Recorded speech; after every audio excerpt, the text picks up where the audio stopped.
गुजरात के दाहोद से बेहद विचलित करने वाली खबर सामने आ रही है, जहां पशु तस्करी रोकने के लिए गौरक्षक की टीम और पुलिस बल पर उपद्रवियों की एक उग्र भीड़ ने जानलेवा हमला कर दिया। ईंट पत्थर और लाठियों के साथ हुए हमले में 2 गौरक्षक गंभीर रूप से घायल हो गए। अब सवाल ये उठता है कि वर्दी पर हाथ उठाने वाले इन बेखौफ बदमाशों का प्रशासन क्या सख्त एक्शन लेता है।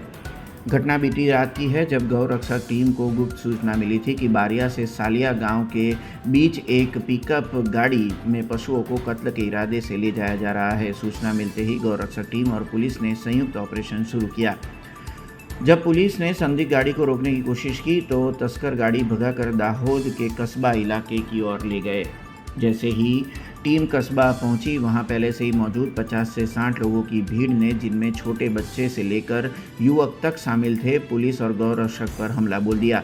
ईंट पत्थर और लाठियों से हुए इस हमले में पुलिस और गौरक्षकों की जान जोखिम में पड़ गई। इस हिंसा में 2 गौरक्षक गंभीर रूप से घायल हो गए, जिनका इलाज फिलहाल एक निजी अस्पताल में चल रहा है। उपद्रवियों ने न केवल इंसानों को निशाना बनाया, बल्कि वहां मौजूद स्कॉर्पियो और बाइक को भी बुरी तरह क्षतिग्रस्त कर दिया। दाहोद जिले में गौरक्षक पर हमले की यह पहली घटना नहीं है। बार बार होते ये हमले कानून व्यवस्था को खुली चुनौती दे रहे हैं। अब देखना यही होगा कि इस हमलों में पुलिस कितनी मुस्तैदी से आरोपियों की धरपकड़ करती है और क्या इन उपद्रवियों को उनके अंजाम तक पहुंचाया जाएगा। आज रोज गौरक्षा दल दाहोद टीमने माहिती मળી હતી કે પશુ ભરેલી અને આ રમજાન માસ ચાલે છે, જેમાં ગૌ માસ ને આ બધું લઈને આવવાના છે તેવી માહિતી મળતા અમારી ટીમ પોલીસ કંટ્રોલને જાણ કરી છાણઘાટી ખાતે પકડવા માટે ઊભા હતા।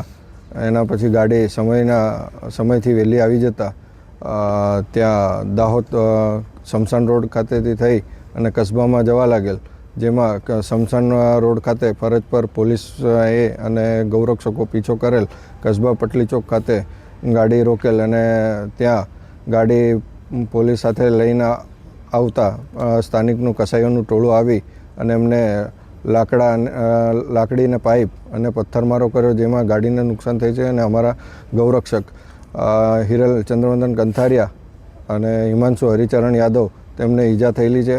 એ અત્યારે હાલ ઝેડએસ હોસ્પિટલ ખાતે સારવાર અર્થે લાવેલા છે। 50 જણનું ટોળું હતું। બધા રોજ અવારનવાર ગૌ હત્યામાં સંકળાયેલા કસાઈઓ છે। પોલીસને જાણ કરવામાં આવી, પણ અત્યારે हाल सारवार अर्थे हॉस्पिटल में करेल।